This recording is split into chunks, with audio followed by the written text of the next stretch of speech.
go into these preseason NFL predictions, I've made a couple of amendments. Baltimore's the only team that I saw in the preseason and went, you know what? O-line, D-line, pressure on the quarterback. I think they're a little better. Like, that's the only team I've seen. Everybody else, I'm not sure what to make of the Chiefs or Giants. Should I take anything out of preseason? Is there? I don't. We've talked about this before, especially when it came to me. I'm probably in the preseason Hall of Fame. Were you good in the preseason? Yeah, I mean, you don't get schemed against, and I think that's the biggest thing that doesn't get said. I think you see what you can out of the young men, but the defensive coordinators aren't scheming, right? They are just installing their defense. How it goes. First week's cover 4, cover 2. Next week's 1 high safety looks. So a lot of times you're not even getting the same kind of blitzes, things like that. Week 1 hits you in the face. It's a different animal because they are scheming against you and what you bring to the table. And especially as a young quarterback, you're probably going to get a lot more zone. Not as much man where it's easy to read, but a lot more zone and make you sit back in the pocket, deal with the pressure, and go through your reads and make the right choice. Let's go through the quarterbacks. You've watched them all. You've been in this spot. You know what they're facing. Let's start with Baker Mayfield. What say you? I'll be honest. He's been the most impressive in terms of restraint. And maybe Hard Knocks is protecting him a little bit, and we're not actually seeing a lot of maybe some antics, but he really seems like he's there to learn, get better, and be the representative of that team down the line. For him, he's not going to have to start. Tyrod Taylor's going to be the guy early, and the question is how many games do they have to win for Hugh Jackson to retain his job and then allow Baker to get the opportunity to play down the line? Let's go to Lamar Jackson, who is incredibly dynamic. Still feels like to me he likes to leave that pocket. That's his comfort level right now. It was in college. I mean, there were times on 3rd and 8, he's been so successful at leaving it and getting the first down. What are your impressions? That's the big difference, right? Even my big body in college could get out and run away from a defensive tackle. You could? But in the pros, when you have a guy that's 310 pounds who could run you down from behind, a la Warren Sapp, it's a different monster. So you have to be able to sit in that pocket and go through your reads. And right now it's muscle memory to just simply go to maybe your first read and then move on and go. Yeah. And luckily he's got Joe Flacco there. He's going to be able to sit back and learn, and that's a unique experience for a rookie quarterback. Most of the time, you get forced into the situation and have to play. Yeah, that's Josh Allen. Sam Darnold, your impressions? For me, he's the best quarterback in this class to be able to deal with failure when things happen this season, because they're going to lose football games. And what that looks like. I think he has the mentality. He's kind of got that Southern California swag to him where he's kind of laid back. He deals with day-to-day things, what he's got to improve on, but he's looked the most composed when it comes to dealing with things on the football field, and I assume will be when it comes to dealing with them off the field as well. What do you make of his arm? The arm situation is always, I think, overrated. I think I had a very strong arm. I think Josh Allen has the strongest arm that we can look at when it's in terms of what the quarterback position looks like. And I think you don't necessarily see those guys making those throws down the field like that in games. Now, being able to fit it into a tight hole, yes, and sometimes it may get you into more trouble, especially when you're that young, when you don't necessarily know where the defenders are coming from. And I think that might be an issue for Josh Allen in Buffalo early on. Let's go to Josh Rosen, UCLA kid with Arizona. Haven't seen a ton of him. What do you see, though? Haven't seen a ton of him either. He's kind of been held back a little bit. I still believe that he's the most fundamentally sound quarterback heading into this draft, throwing the football. He thought when he's on and when he can step into a throw, it's the best looking football. In fact, it's better than most of the guys. It's better than Jimmy Garoppolo's football. It's better than Mitch Trubisky's football. Like when he can step into it, Ryan. Right here, the touchdown. Look at this. The touchdown throw right here. That was impressive. When I watched it for the first time, I said, sometimes I watch some of these young quarterbacks and the things they see. They've played the position for so much longer than I did. I went from football to basketball to baseball. They were football, Elite 11, all these camps that allow you to get ready for college, and then they're in it.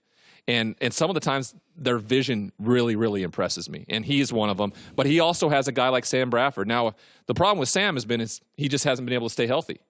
Now, if he's able to stay healthy, you probably won't see Josh Rosen the entirety of the season unless they start really falling off the map. They also have to rebuild their O-line. Okay, and finally, Josh Allen, who was almost like an untamed horse at Wyoming. He had this huge arm. He'd throw the ball, way down the field, and then sometimes he was wildly inaccurate. I could make the argument that he's got some Ryan Leaf where you look at some of these throws, big, tall, can move. I don't know what to make of him. I think he's going to be overwhelmed a little. Probably. If I asked you, how did you think Wyoming's season went last year? Most people would tell you like 3-9 or something. Yeah. Well, they went 8-5. They went to a bowl game. Yeah. They didn't perform well against Oregon, Iowa, the big Power 5 conference games that he played in. He only threw for 1,800 yards, which you do not see in college anymore. So you think, like, this is not going to be a success. But I think he may be one of the best to deal with adversity, too. He dealt with a lot last year of being what people thought didn't meet expectations, but still was being touted as possibly the first pick in the NFL draft. Yeah. So I think he's ready there. What I'm worried about is that they went and got rid of a quarterback in Tyrod Taylor who got them to the playoffs. And in doing so, brought in what they thought is the grass is greener type of mentality, and then they don't do it. They don't back it up. And I was talking to one of your producers, and I really think that when you talk about teams making a regression this year, I think Buffalo may be one of those teams. I think they are the team. They'll go playoffs to 5 wins. They should have kept Tyrod and kept him for a year or two and just let Josh Allen develop.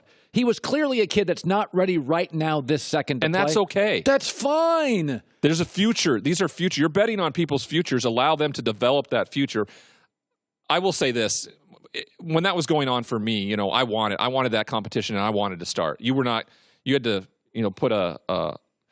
put me in restraints to not want to be out on that football field. And there's got to be an understanding and an open-mindedness to what's best for you, because you want this to be a lengthy career. The career is, they last, 2.8 years? Yeah. It doesn't last. That means you're 25 years old and you're looking to figure out a new profession. I want to segue. Aaron Rodgers just signed a huge contract. You and I both watched him in the Pac-12.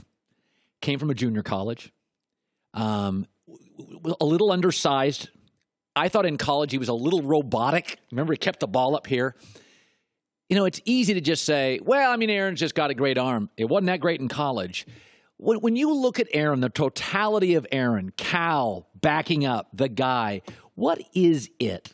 What makes him? I don't know. I'd love to bottle it though and sell it, because it is. I mean, when you meet him, I had the great opportunity last summer to spend a lot of time with him, and work out with him and play some golf and just kind of see the mentality behind what is, I believe, the best NFL quarterback in the league right now. And he's coming off an injury, but what he's able to do, his ability to be not only great teammate, but leader with a little swagger, and kind of just like, everybody just relax here. All right. I'm going to be fine. We're going to be fine. I'm not buying into your narrative of this is over and this huge contract means I'm not going to have the same work ethic and things like that. I think this is just a stabilizing thing for him and his family, and he's just going to be the same type of football player you've seen for the last 12 years. There are two camps on Dak, overrated, underrated. I think it's the loudest franchise in the league. I think it's sometimes the most discussed position in American sports, cowboy quarterback. They were chaotic before he arrived, 4-12. They were chaotic in the preseason when he didn't play. They weren't just struggling. They were awful. I like Dak, but a lot of people are like, come on, that offensive line, Zeke, where do you fall? I like him too. I think from the moment I saw him play in that preseason game against L.A. down here when he was making those big throws, it was different.